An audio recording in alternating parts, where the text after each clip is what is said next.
谢谢 Victor 牧师。今天很高兴能跟大家非常感动的心情，能跟大家分享神的语言。Ok, ahora me pongo, gracias a Dios que tengo el don de interpretación de lengua, así que hago switch. Y tengo que decirle que esta mañana tuve una revelación del Señor. Y Dios me dijo, anda esta mañana a la reunión, saca ese trapo asqueroso que está entre la bandera Paraguay y de Israel. Y encima la bandera de Chile me lo pueden echar atrás. No lo ve nadie. Es una cosa. No, el tema es, le mandé un audio y se asustó. Porque me hizo el ofendido y no sabía qué hacer. Después le hablo con Marcelo, me dice, pues, sí, está julepeado, me dice. Córdoba es una provincia que me genera un amor y odio. Amor porque mi esposa pasó gran parte de su infancia, su niñez acá en Carlos Paz. Mi suegro tenía un restaurante aquí en Carlos Paz. Y es muy común que muchas veces estamos en algún lugar de golpe, dice ese olor, ese aroma, me recuerda allá a Carlos Paz. Ahora, hace 2 años atrás, estuvimos de vacaciones por San Juan, no sé dónde está San Juan, pero a algún lado está, o sea, no sé cuál, estoy desorientado con la dirección. ¿Por dónde es San Juan? ¿Para qué dirección es? ¿Para allá es? Bueno, por San Juan. Estuvimos en el Valle de la Luna, fuimos después para La Rioja, para Talampaya. Y la lógica, cuando tenemos que regresar para Buenos Aires, dijimos, bueno, Córdoba, bajamos hasta aquí, dijimos, bueno, vamos a visitar un poco Carlos Paz, porque el edificio el local donde mi suegro tenía un restaurante está ahí todavía, ahora es un supermercado, no es chino. Y la idea es, bueno, aprovechar y volver por la autopista, ya de acá a Rosario, ya a Buenos Aires. Fue un día de viaje. En un solo día de viaje me hicieron 3 boletas. Terrible la policía de Córdoba. Pero lo más... Esto me di cuenta después, esto se lo digo para los porteños que vengan para Buenos Aires y los paran la policía, porque las 3 veces me dijeron, lo primero que me preguntaron fue, ¿dónde va? Y yo digo, a Buenos Aires. Ahí saca, bueno, vamos a hacer la boleta. Así que si vienen para acá y lo para la policía y le pregunta dónde va, acá nomás Carlos Paz. Se acabó el problema. El otro tema, hace muchos años atrás vinimos con unos hermanos porque nos recomendaron un lugar para campamento acá en Villa Jardino. Y el vago que manejaba es todos los GPS de compuesta habido por haber. Por más que le decíamos, andá para acá, y el tipo se metía para cualquiera, pero terminamos un caminito rural perdido. Y de golpe vimos un gaucho. Entonces paramos, le preguntamos, le dijimos, mira, tenemos que ir a tal lugar. Dice, y el gaucho se pone así de costado y dice, hacen 2 kilómetros, cruzan puentecito, 3 kilómetros más, y doblan a la derecha y fuimos. Hicimos 2 kilómetros, el puentecito no aparecía. Le dijimos, dijo 2 o 20. Tal vez 20. Hicimos 20. No aparecía. Hicimos 10 kilómetros más. No había nada. Dijimos, ya está. Este hombre se equivocó, así que volvimos. Cuando volvimos, el gaucho estaba ahí parado esperándonos. Entonces, cuando paramos, le dijimos, mire, señor, y entonces el hombre dice, lo que pasa es que cuando ustedes salieron me di cuenta que se equivocaron de dedo. Dice, porque ustedes siguieron este dedo. Pero el que vale es este dedo. Era para atrás. Ahora, yo estaba arriba del coche, le decía a los hermanos, agárrenme porque bajo a trompearlo a este hombre. Era para asesinarlo. Si yo manejaba le pasaba el coche encima. Pero es terrible, pero bueno. Así que, ¿qué vamos a hacer? Así es Córdoba.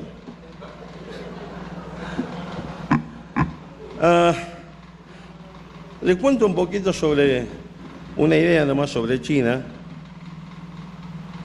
Usted sabe que China está dividido en dos partes. Tenemos en el medio el mar de China que nos separa, enfrente es una islita y un peñoncito, que es lo que sería la República de China, lo que es Taiwán, y frente a eso está todo ese gigante, que es lo que se conoce como China continental, que es un país básicamente comunista. Y la realidad es que, bueno, suelo viajar para allá y hay toda una pantalla que ha hecho el gobierno chino.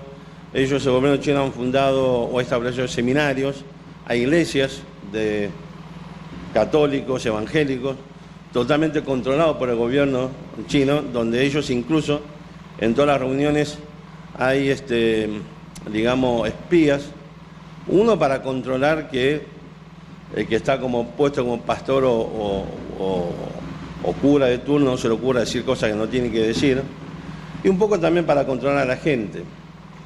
Y después están lo que son los creyentes genuinos, que se siguen reuniendo en las casas. Yo tuve el privilegio de conocer a un hombre ya mayor, es creyente.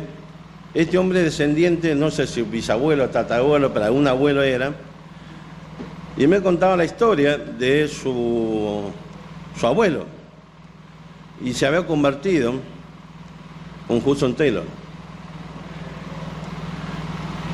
Realmente fue una experiencia, cuando el hombre contaba, me contaba lo que le fueron pasando de generación en generación, esa historia de la conversión de su abuelo. La verdad que es algo que te saca piel de gallina. Y habitualmente cuando viajo allá trato de buscar la forma de establecer algún tipo de contacto. Y muchos años viajo para allá, hace muchos años viajo, y una sola vez tuve la posibilidad de, a través de una mujer que trabajaba en el hotel donde estaba alojado, me llevó a una reunión en una casa. Una muy linda reunión, un grupo chiquito, no me acuerdo si eran 13, 14 personas. Y me contaba más o menos cómo era la experiencia que ellos vivían allá. El tema es, no hay forma de desarrollar evangelismo en forma pública, no hay forma de repartir folletos públicamente, no existe esa alternativa. Tampoco existe la posibilidad de que uno pueda, no importa, con amigos, parientes, muchas veces hablar abiertamente, porque eso puede tener algún tipo de perjuicio o represalia de parte del gobierno. Así que la cosa es muy tranquila. De hecho, esta mujer, para que lograr que me lleve a esa reunión, estuve días tratando, convenciéndola de que no tenía nada que ver con el gobierno chino. Así que China es un país que después de 60 años, 60 y pico años de comunismo, desapareció todo vestigio de espiritualidad. Es materialismo puro. De hecho, económicamente hablando, ese capitalismo salvaje en su máxima expresión. Socialmente, es la sociedad inglesa de la época de la Revolución Industrial. Mucha explotación, por más que hablamos de comunismo. Yo recuerdo, estamos almorzando, cenando en un restaurante, yo veía a los mozos y yo le decía a la persona que me invitó, le digo, che, pero estos chicos tienen 15 años. Entonces este hombre me decía, no, nosotros acá estamos en contra del trabajo infantil. Bueno, a un momento se acerca una de las chicas y le digo, discúlpame, ¿qué edad tenés? 14. Así que me he vuelto a lo mismo a este hombre, a ver, explícamelo otra vez esto de que está en contra del trabajo infantil. Y la verdad que es un país muy necesitado. Hay cosas que cambiaron. Yo sé que antiguamente incluso la gente cuando entraba a China con Biblias, como que había complicaciones. Yo la verdad, gracias a Dios, nunca tuve problema en la aduana con que esté con una Biblia en mi valija. Pero la verdad que es una buena meta para pensar el día de mañana para lo que es la obra misionera. Tal vez pronto, en unos años, aquí en Córdoba salga una misionera aquí, así que está Sara, no sé por dónde estará, que estuvimos el otro día, me estaba contando que está aprendiendo chino, la verdad que es una disciplina bárbara, a través de un video que está publicado en YouTube. Y honestamente muy linda pronunciación. Así que bueno, hay que orar mucho por este gigante. Es muy difícil hablar de Dios porque es un concepto que está totalmente erradicado. La meta es lograr enriquecerse de cualquier forma. Miren, en uno de los viajes una persona me regala, me dice, mira, me trae dos acolchados muy lindos y se está todo relleno con vellón de seda. Y realmente me dice, mira, uno para tu esposa y uno para tu madre. Realmente es muy calentito. De hecho, mi esposa pone ese acolchado en invierno y yo duermo tapado, porque realmente es muy caluroso. Y me dice, quédate tranquilo que esto fue comprado en tal negocio que es totalmente seguro. No sé por qué me habrá dicho eso. Pasa un tiempo, me encuentro con otra persona, salió de la conversación y dijo, che, fulano me regaló tal cosa. Digo, sácame una duda, ¿por qué me dijo que esto se compró en tal lugar, que es totalmente seguro? Me dice, porque existe mucha imitación. Y las imitaciones habitualmente están rellenas, el relleno del acolchado, con restos de algodón y gasa que se tiran de los hospitales. O sea, el punto es, el concepto es enriquecerse a cualquier costa, no importa qué daño puede generar, pero la idea es, el gran Dios final es el tema del dinero, todo lo que es el materialismo. Así es, mi querida China, ahí está la bandera, pero bueno, hay que orar mucho por este país.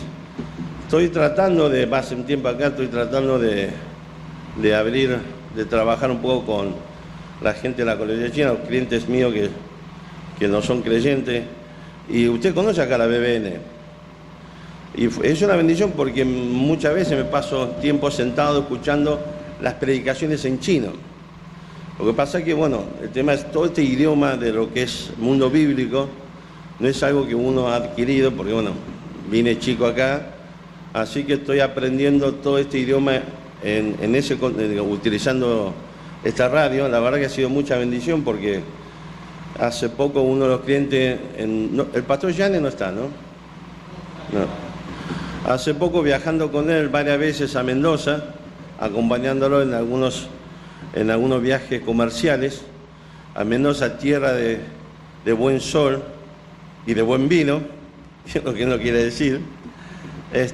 Tuvimos mucha oportunidad de estar compartiendo y la verdad es que fue muy lindo porque hace un año atrás él comenzó a congregarse en una iglesia china, una iglesia presbiteriana china, y finalmente toda la familia se convirtieron y fueron bautizados. La verdad que fue una gran bendición. Así que hay que seguir estudiando. Así que, Sara, no sé dónde estás, hay que seguir estudiando chino. Quiero compartir con ustedes un poco esta tarde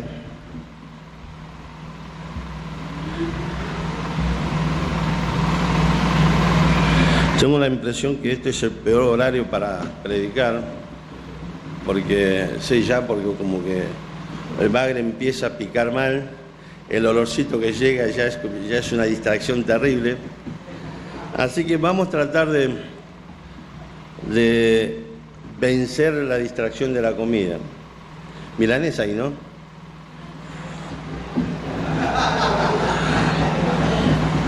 Qué gran invento que la milanesa. Qué gran invento. Mateo capítulo 28.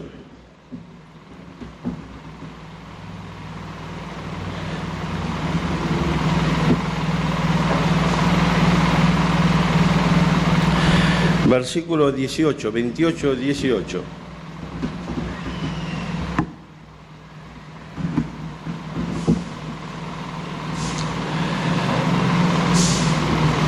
Y Jesús se acercó y les habló diciendo: toda potestad me es dada en el cielo y la tierra. Por tanto, id y haced discípulos a todas las naciones, bautizándolos en el nombre del Padre, y del Hijo y del Espíritu Santo, enseñándoles que guarden todas las cosas que os he mandado. Y aquí yo estoy con vosotros todos los días hasta el fin del mundo. Amén.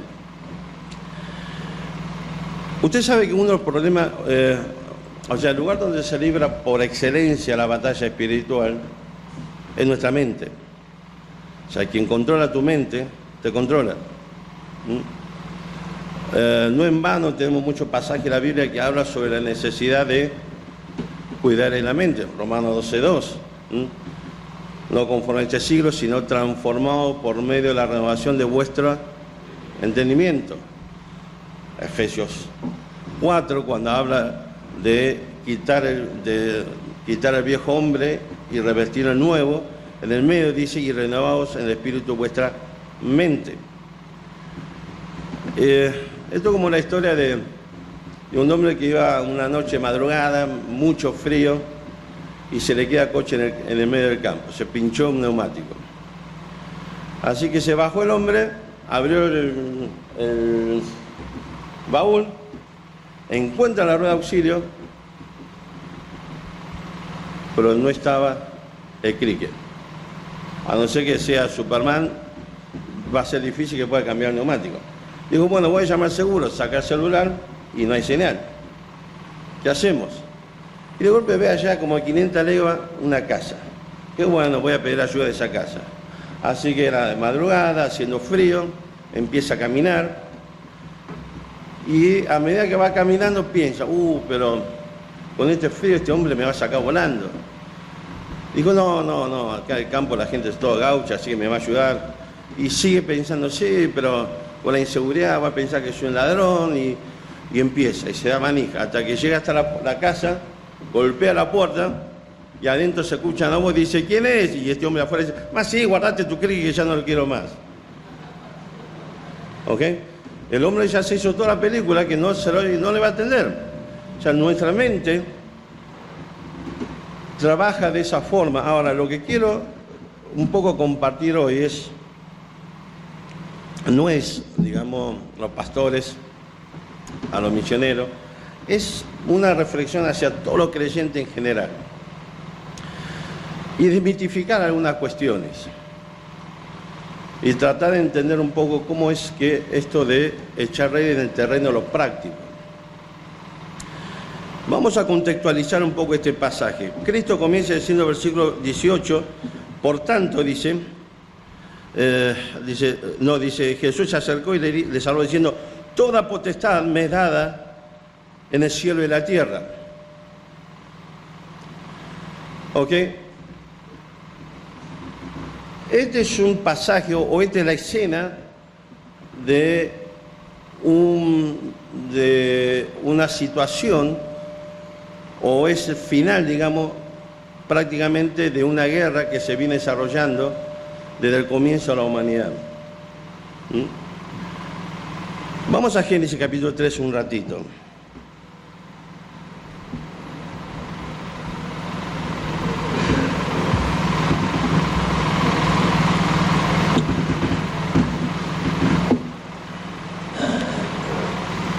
Versículo 1 dice así,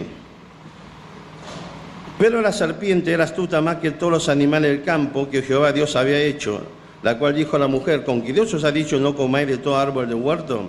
Y la mujer respondió a la serpiente, del fruto de los árboles del huerto podemos comer, pero del fruto del árbol que está en medio del huerto, dijo Dios, no comeréis de él, ni le tocaréis, para que no muráis. Entonces la serpiente dijo a la mujer, no moriréis, sino que sabe Dios que el día que comáis de él, serán abiertos vuestros ojos y seréis como Dios, sabiendo bien y mal. Y vio la mujer que el árbol era bueno para comer, que era agradable a los ojos, y árbol codiciable para alcanzar la sabiduría. Y tomó de su fruto y comió, y dio también a su marido, el cual comía así como ella. Fíjese que tenemos el relato precisamente del comienzo del proceso, ¿sí?, en la que estamos todos inmersos, la humanidad entera está inmersa, ¿ok? Es un tiempo, o es el proceso del pecado desde Adán y Eva hasta aquí, y a partir de allí toda la humanidad nacemos como pecadores y estamos bajo la condenación del pecado. Un paréntesis. Usted sabe que, vieron que el hebreo son esos idiomas que tiene masculino y femenino para todo. Y casualmente, por ejemplo, usted va a encontrar serpiente o víbora femenino y víbora masculino. Aquí en el hebreo, víbora está en masculino, será algo así como el víboro, ¿ok? Y estaba pensando por un momento, digo, ¿y por qué será que está en masculino? Y la única conclusión lógica es que si Satanás hubiera venido en forma de víbora, serpiente femenina, Eva la hubiera identificado inmediatamente con su suegra. Así que jamás hubiera caído en el engaño. Así que el diablo tuvo que darle esa vuelta para poder engañar efectivamente a Eva y a Adán. ¿Okay? No, pobre mi suegra, mi suegra es casi perfecta. Tiene un solo defecto. Respira. Y eso porque mi esposo no está. Pues, ¿no? Así que el tema es, encontramos el comienzo, ¿sí?, de la caída del hombre, y ya en Génesis 3 comienza lo que muchos comentaristas hablan de lo que es el protoevangelio, cuando Dios le dice a la serpiente que va a haber enemistad entre ella y el simiente de la mujer, y que va a haber un día donde el simiente de la mujer va a herir en la cabeza a la serpiente, y la serpiente apenas un calcanear. Mateo capítulo 28 ya es la culminación de un proceso, un plan que Dios ya diseñó en la eternidad pasada. En Génesis 3 comienza a poner en marcha este proceso hasta que finalmente concluye en la cruz de Calvario. La cruz de Calvario es la mayor expresión del amor de Dios por la humanidad. La cruz de Calvario es realmente el momento de mayor victoria de Dios.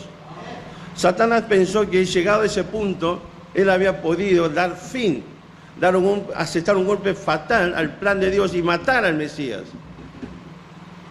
Lo que Dios había hecho fue simplemente introducir dentro de la fortaleza de Satanás y desde allí destruir el postrer enemigo, que es la muerte.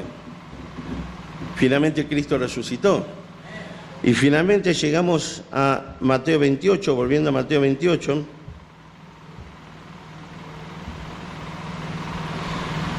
Como culminación de este proceso, de este conflicto, donde Satanás ya ha sido herido mortalmente, Jesucristo ahora dice: toda potestad me he dado en el cielo y la tierra.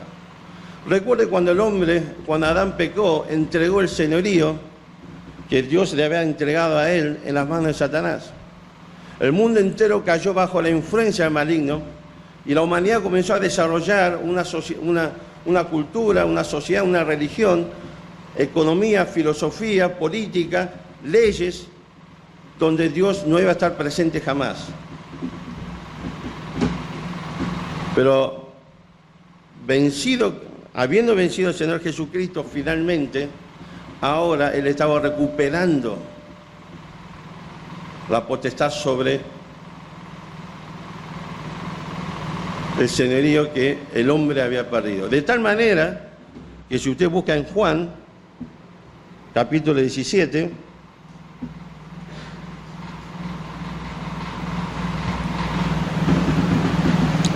en esta oración intercesora, versículo 1 dice así, 1 y 2. Estas cosas habló Jesús y levantando los ojos al cielo dijo: Padre, la hora ha llegado, glorifica a tu Hijo, para que también tu Hijo te glorifique a ti, como le has dado potestad sobre toda carne, para que dé vida eterna a todos los que le diste. La historia del Antiguo Testamento se puede resumir en términos de el trazado de la línea a través de donde Dios iba a desarrollar su plan para la redención del hombre. Ese trazado, ¿sí?, llega finalmente hasta la misma persona del Señor Jesucristo. Y Satanás, en los tiempos antiguos, en el Antiguo Testamento, vemos muchas veces el esfuerzo que el diablo hace para impedir que Dios pueda cumplir ese propósito que el Mesías, que Cristo llegue a este mundo. A través de diferentes medios fue buscando destruir esa línea de sucesión. Una vez que Cristo llegó, ya no tenía forma de impedir eso, pero sí buscó la forma de impedir que Cristo pudiera cumplir con su propósito de morir por nuestro pecado. Y cuando él creyó que finalmente pudo destruir al Mesías, lo que él nunca vio, que precisamente esa cruz, en ese lugar Satanás estaba siendo enjuiciado. Es el momento de mayor victoria de Dios. Así que en Mateo 28, lo que tenemos precisamente Cristo en esta posición de conquistador final. Ahora sí, toda potestad me da el cielo y la tierra, y en esa posición de conquistador final va a encomendar a sus discípulos a salir por el mundo para darle la noticia como heraldos al mundo entero. ¿Quién es ahora el Rey de Reyes, el Señor de Señores? Y en este contexto, Cristo le dice algunas cosas interesantes. Hay dos, digamos, cuestiones que definen un poco o nos da una idea de toda la estructura de esta oración. Primero, fíjese que Cristo afirma saber algo. 4 veces usa la palabra toda. Versículo 18, toda potestad me da en el cielo. Versículo 19, por tanto, y hacer discípulo a todas las naciones. Versículo 19, enseñándole que guarden todas las cosas. Y finalmente dice, he aquí estoy con vosotros todos los días. O sea, el rey, el conquistador, el que tiene ahora el poder absoluto, está aseverando, está confirmando, está afirmando algo. No es que salimos al mundo en una situación de debilidad. Somos encomendados por quien tiene toda la autoridad ahora. Y quien tiene toda la autoridad nos asevera que va a acompañarnos todos los días. Y sabemos que esta realidad se desarrolla por la misma presencia del Espíritu Santo dentro nuestro. En el medio aparece esto es lo que Dios hace, pero en el medio aparecen 2 acciones que nosotros debemos hacer. Y el otro elemento interesante de este pasaje es que está estructurado en torno a un solo verbo principal, digamos, rodeado de 3 gerundios. ¿Vieron? Gerundios en español son una forma verbal, un verboide, son lo que termina en ando, endo, yendo. Caminando, yendo, corriendo. En inglés es una cosa parecida. Si usted, por ejemplo, un día lo ve al pastor en Barricot en una plaza con un shortcito, zapatilla, remera, y usted le dice, "What are you doing?" Y él le va a contestar en inglés, "corriendo". Algo así, ¿no? Buen inglés, ¿eh? Ahora, el verbo principal es hacer, la frase principal es hacer discípulo. Y los 3 gerundios lo que nos indica es cómo cumplir este verbo principal. No voy a entrar en tecnicismo, nuestro español está traducido como id, y digo, está bien traducido, pero el concepto de esta palabra, o sea, en el griego tenemos 3 gerundios que es yendo, bautizando y enseñando. Y la idea es desmitificar un poco algunas cuestiones. Por ejemplo, dice que hay que hacer discípulos. Yo no sé qué es lo que usted entiende sobre esta cuestión. Lo que yo sí creo es que el cristiano, una persona, cuando cree en el Señor Jesucristo, automáticamente pasa a ser un discípulo de Cristo, con lo que eso implica. Fíjense que las 3 figuras que habitualmente el apóstol Pablo utiliza para graficar, digamos, la condición del creyente respecto de Cristo, soldado, obrero y atleta. O sea, no tenemos ningún pasaje donde se nos dice que en algún momento el cristiano va a comenzar a ser un atleta. Pablo, cuando escribe sobre esto, da por hecho que el creyente entiende que es atleta, que es obrero o que es soldado. Y de hecho el término discípulo precede al término cristiano. En la iglesia primitiva se llamaban discípulos. Y recién, en Hechos 11, en Antioquía, se nos dice que a los discípulos se los llamó cristianos. O sea que el discípulo es un concepto que precede al concepto cristiano. Nosotros estamos acostumbrados al revés, claro, nacimos en una nación cristiana, en una cultura cristiana, y creemos que primero somos cristianos y algún día seremos discípulos. Mire, yo no sé ustedes, pero yo crecí escuchando predicaciones donde se utilizaban diferentes ejemplos. Por ejemplo, recuerdo que se nos decía, para exhortarnos a entregar nuestra vida a Dios, se nos decía usar el ejemplo de un estadio de fútbol. Entonces, y estaban los equipos jugando dentro de la cancha. Y la exhortación era que bajemos la tribuna, dejemos de ser observador para ser un jugador. Es un concepto, lo que yo entiendo es un concepto errado, porque la Biblia nunca dice que yo algún momento como cristiano era observador. De hecho, quiero que sepas, en una guerra, tu compañero soldado que está al lado tuyo, si no pelea junto a vos y escapa, es un desertor. Llámenlo como son las cosas, es un desertor. Y la exhortación de Cristo aquí, o la orden de Cristo, es hacer discípulos. Claro, para nosotros quizás el concepto de discípulo es un poco difuso, pero hay que entender algo, la Biblia no se escribió ayer. O sea, la Biblia se escribió, el Nuevo Testamento se escribió hace 2000 años atrás. O sea, que tenemos que entender que es lo que la gente hace 2000 años atrás entendía lo que es ser un discípulo. ¿Ya? Especialmente los porteños creen que la Biblia se escribió ayer para ellos. Es así, a veces estoy allá, escucho a los hermanos que leen la Biblia y te habla como si, esto fue para mí, se escribió ayer. No. ¿Ok? Tenemos que entender cuál es el concepto de discípulo hace 2000 años atrás. La idea básicamente de un discípulo es alguien que rendía su mente, su corazón, su voluntad al maestro. Así que la tierra, antiguamente en Israel, o también en todo el mundo antiguo, llamar a alguien maestro no era moco de pavo. Cuando vos reconocías a alguien como un maestro, implicaba colocarlo en una situación, ¿sí?, determinada que requería de uno, que no es maestro, una actitud respecto de esa persona.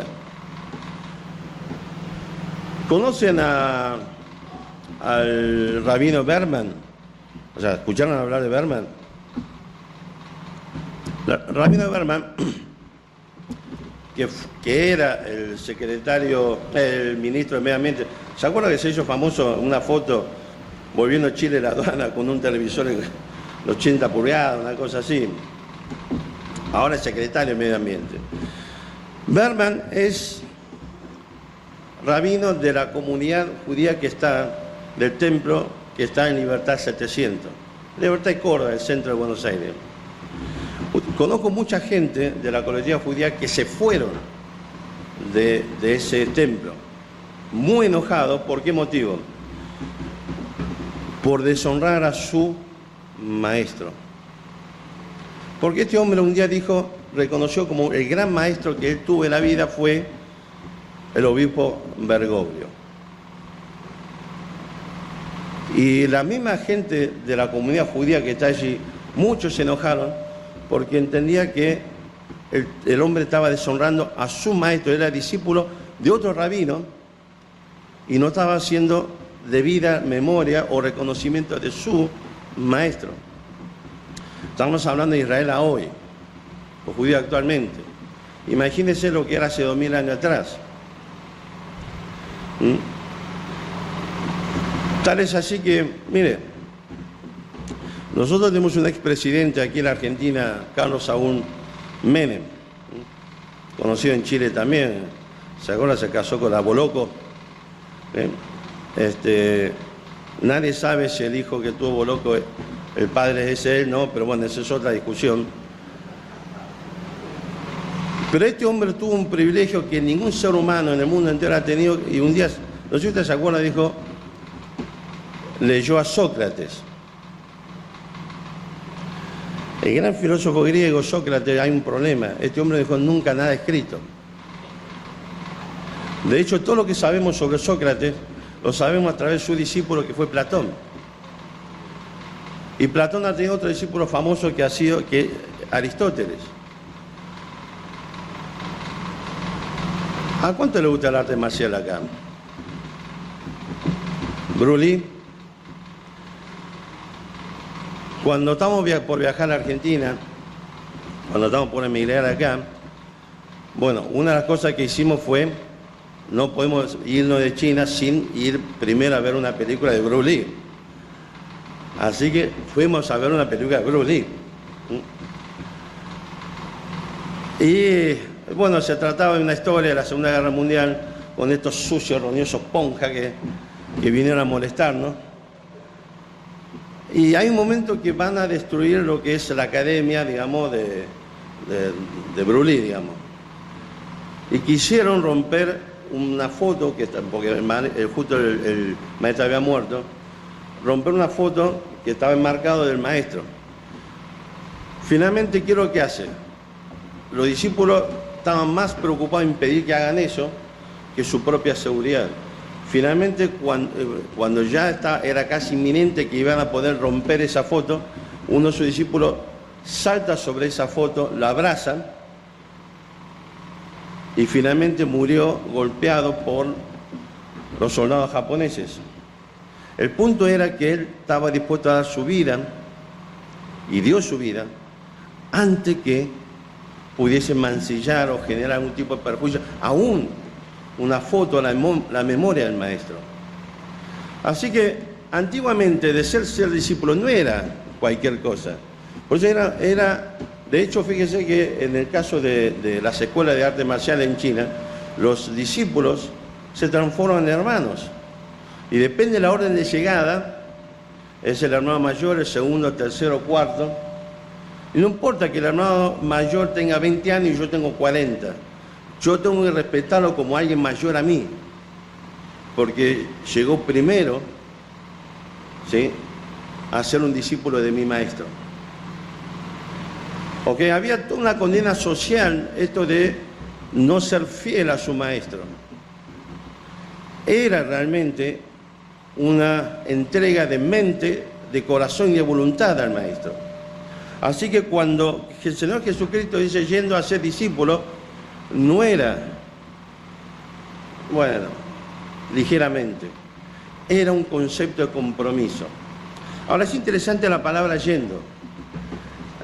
La idea es, mire, el mundo entero es el campo misionero. Dios llama a algunos hermanos, los levanta, los lleva al campo misionero para que esté pastoreando o comenzando, fundando una iglesia. Pero la realidad, en el sentido más básico, más práctico, todos los creyentes, cada hijo de Dios, somos misioneros de Dios. ¿En dónde? En el lugar donde vamos. Yendo al trabajo, yendo al estudio, yendo a hacer las compras, yendo a tomar mate con el vecino, yendo. Ese es nuestro campo misionero. Es allí donde usted y yo tenemos la responsabilidad de cumplir con este mandato, Señor, de hacer discípulos. A veces creo que, mire, es un principio caro, como distintivo bautista. Nosotros queremos que el sacerdocio universal de todos los creyentes. Cada creyente, cada hijo de Dios es sacerdote de Dios.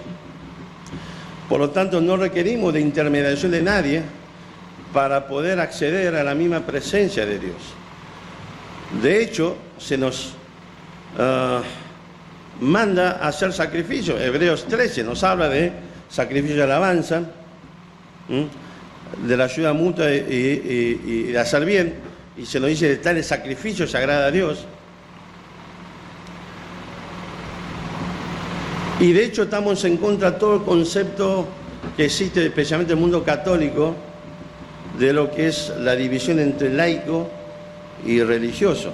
Está la casta sacerdotal, ellos son los religiosos, y el resto, lo que está sentado abajo, son todos laicos. Y a veces nosotros, aunque estamos en contra de ese concepto, aunque entendemos que esto no es bíblico, muchas veces caemos en esa mentalidad, donde vemos a los pastores y a los misioneros como si fuesen religiosos y el resto de la congregación somos laicos. Y demandamos de ellos que cumpla su función sacerdotal. Cuando el concepto de la palabra de Dios es un concepto unificado, universal para todos los hijos de Dios, y es yendo cada uno, debemos hacer discípulos. Yo creo que el otro tema que me gustaría demitificar un poco, vieron que a veces nosotros habitualmente relacionamos el evangelismo solamente con el concepto de, o presentar el evangelio con el concepto de presentar el plan de salvación.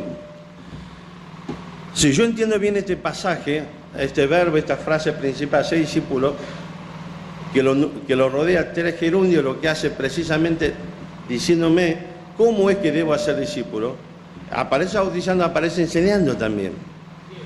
Así que la realidad es que el evangelio es la provisión de Dios, no solamente para nuestra salvación, sino para toda la vida cristiana, en el transcurso de nuestra vida en este mundo, hasta que estemos en la presencia de Dios.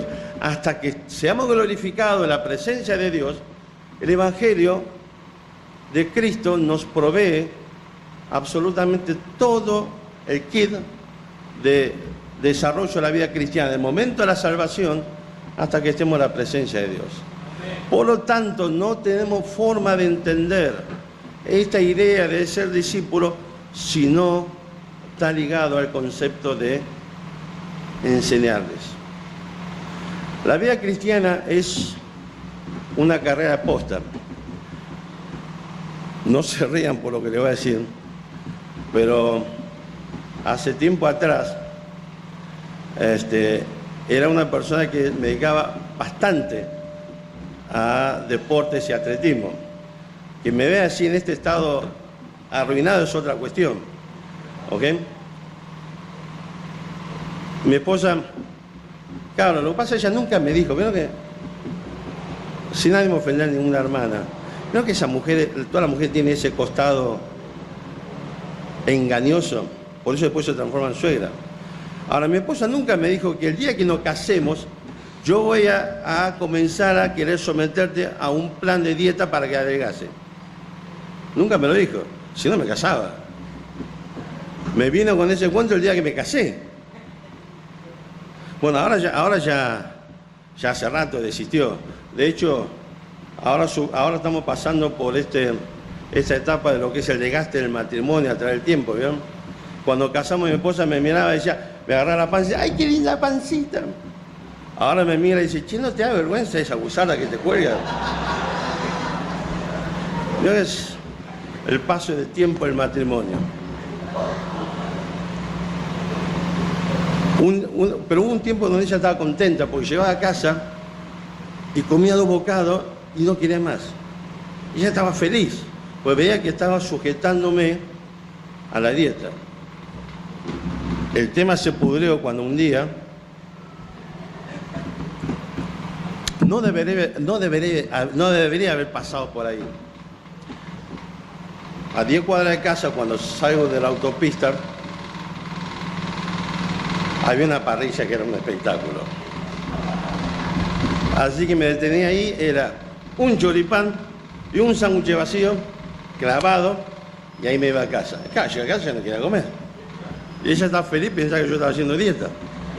Y un día pasó con mi suegro por ahí, y me agarró con el sándwich vacío en la mano.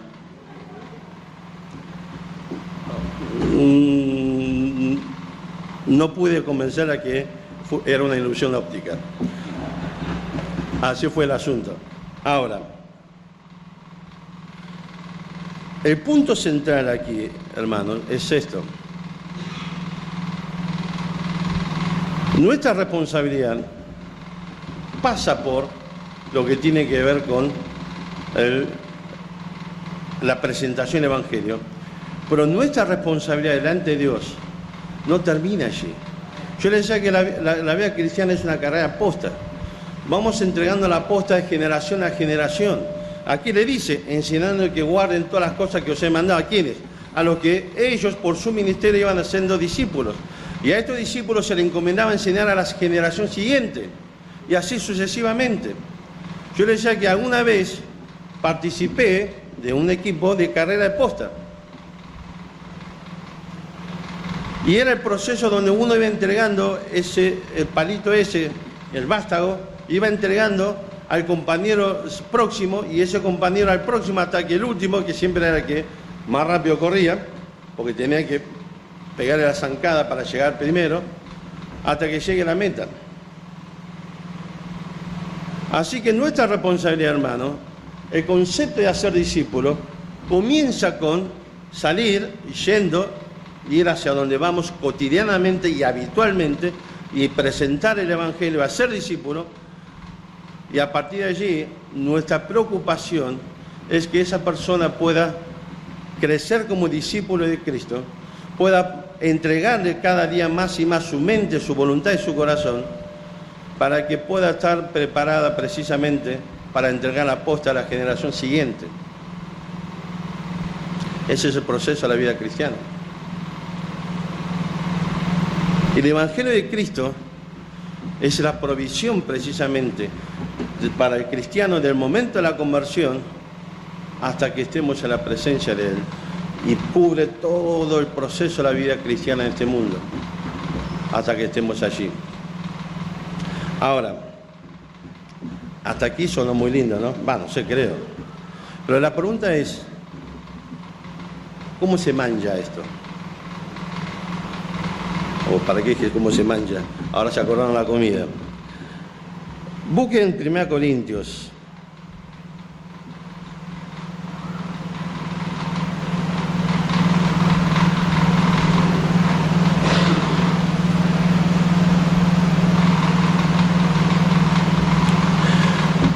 Yo le decía al principio sobre la mente.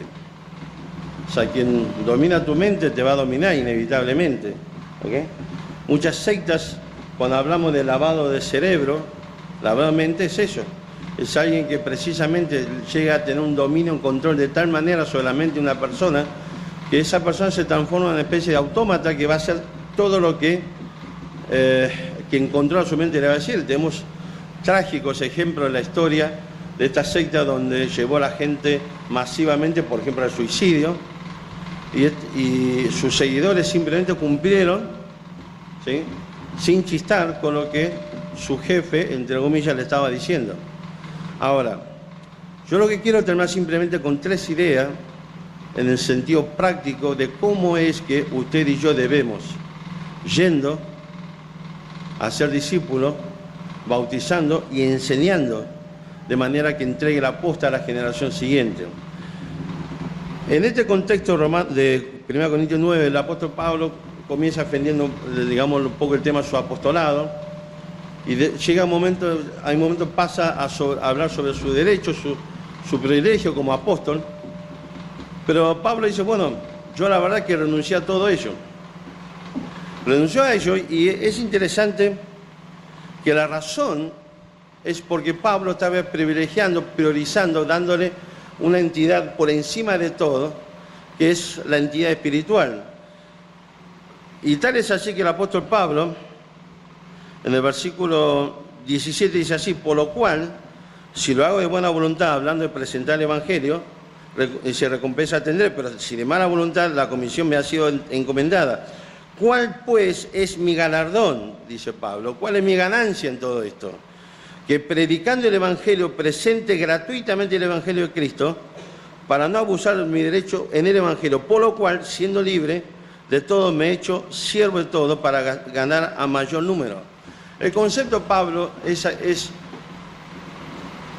¿qué es lo más importante? Y Pablo dice, mire, ¿sabe cuál es mi ganancia de presentar el Evangelio?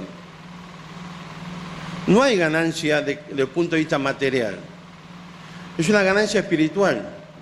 Lo importante es el hecho de que el Evangelio puede ser presentado de forma gratuita, de manera que mayor cantidad de personas pueda llegar a creer. La ganancia que Pablo estaba pensando no estaba precisamente en lo que él puede obtener en esta vida, sino en la presencia de Cristo. Algún día estaremos todos allí. Algún día todos, 2 Corintios 5:10, pasaremos por el tribunal de Cristo. Algún día todos vamos a tener que presentar delante de Cristo nuestras obras según lo que hayamos hecho en esta vida, buenas o malas. No está hablando de obras de condenación, está hablando de obras donde Cristo va a premiar las obras buenas. Y por supuesto, Corintios 3, aquellas obras que son malas van a ser quemadas.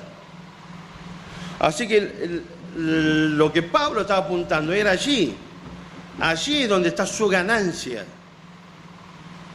Este es un concepto espiritual y el punto es que nuestra mente nos tiene que indicar qué cosa es importante para nosotros, qué cosa es lo que nosotros debemos dejar del lado material pensando en nuestra ganancia espiritual.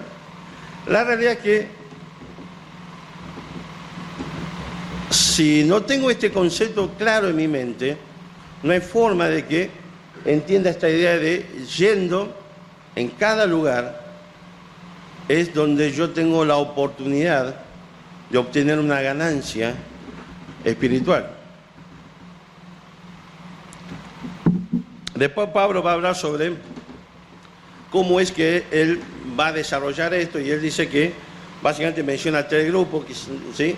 Habla de los judíos, de los que están bajo la ley, habla de los gentiles, de los que están sin ley, ¿sí? Y habla de los débiles. Y dice Pablo que yo siendo libre me he hecho esclavo de todos para poder ganarlo para Cristo. Yo no sé en qué, porque la realidad es que fíjense, que Pablo pueda predicar a un judío no es tan problemático. Él es un doctor de la ley.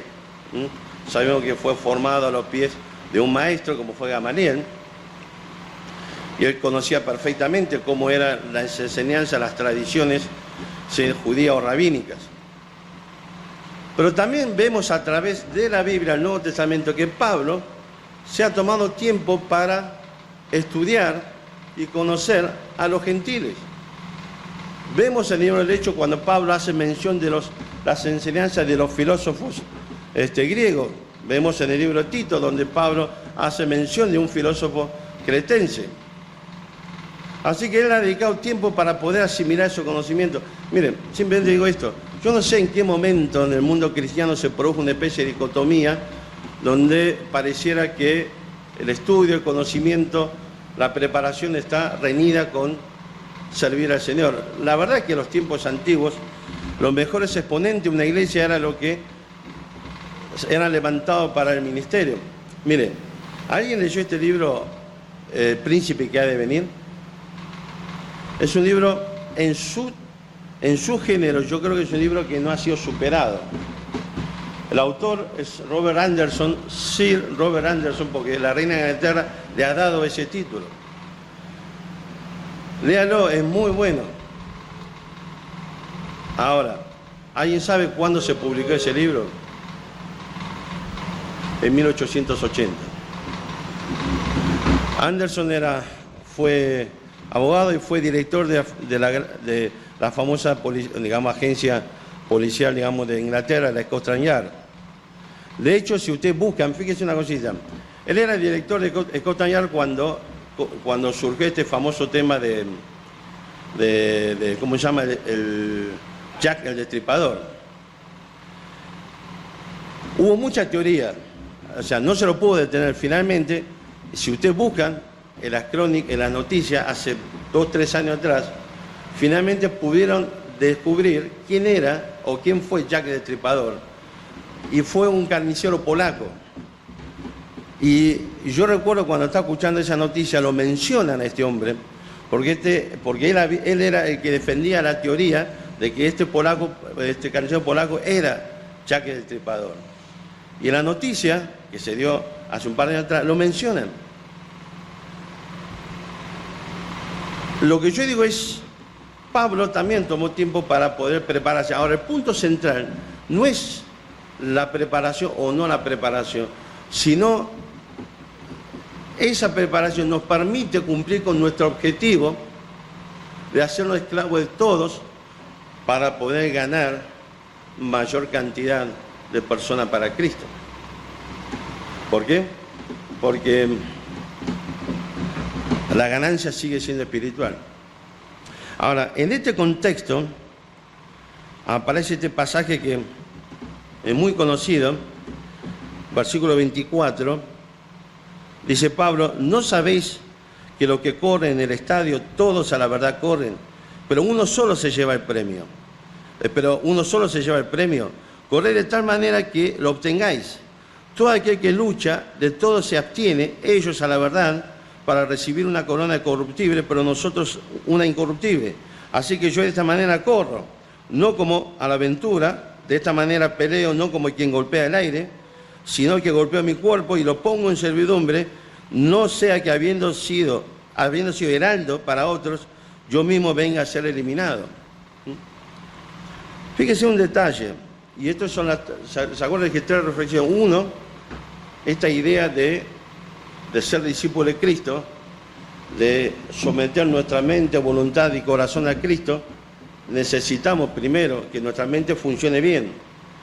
Y nuestra mente tiene que funcionar siempre con el concepto de lo espiritual como prioritario. La ganancia que Pablo está hablando es una ganancia espiritual. Las otras dos cuestiones que aparecen aquí son dos elementos que a mí en lo personal me cuesta un ojo en la cara y la otra mitad. Uno de ellos en particular. Por eso mi esposa nunca tuvo éxito conmigo, y es el tema de la disciplina. Hay dos cosas que aparecen aquí Pablo. Habla de sacrificio, corred de tal manera que lo obtengáis, ¿sí? Después, hablando de la carrera, y después, versículo 25, habla de disciplina. Todo aquel que lucha, de todo se abstiene. Mi hijo mayor, cuando era chiquito, como que empezó a tomar un poco mi físico. Mi esposa dijo: gordito no vas a ser. Entonces le armó un plan de dieta, con tomado de colmillot, con colaciones. ¿Vieron que el plan de colmillot era desayuno, se colaciona cada 2 horas promedio? Pobre. Íbamos a ver a Boca, vamos a una cancha de Boca, y lo mandaba con su sanguchito de pan integral con queso baja caloría y una gaseosa light.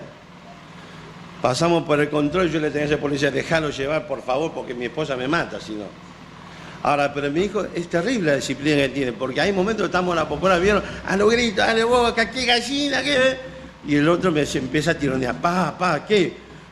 Es la hora de mi colación.